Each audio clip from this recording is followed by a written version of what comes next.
This quick and easy tomato and basil soup is one of my favourite things to make in the Justme Soup maker, and I'm going to show you just how easy it is. Start by chopping up your veg, tomatoes, carrots, celery, onion, some fresh basil and some stock. Throw all your ingredients into the machine. Half a stock pot will do.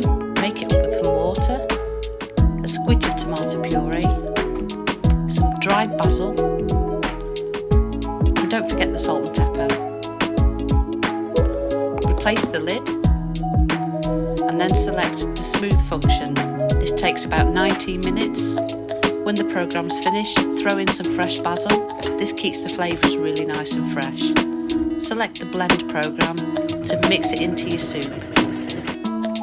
This soup is so nice. It's gluten-free, it's vegan, and it's really low calorie as well. It's so smooth, creamy and fresh. And it's really cheap to make. It's loaded with vitamin C and K. Just give it a try. You'll never buy canned soup again. There's no batch cooking. Use just what you need. Make fresh soup every time. And that's why it's called Justme. To buy this brilliant soup maker, head over to our website. It's also at Amazon.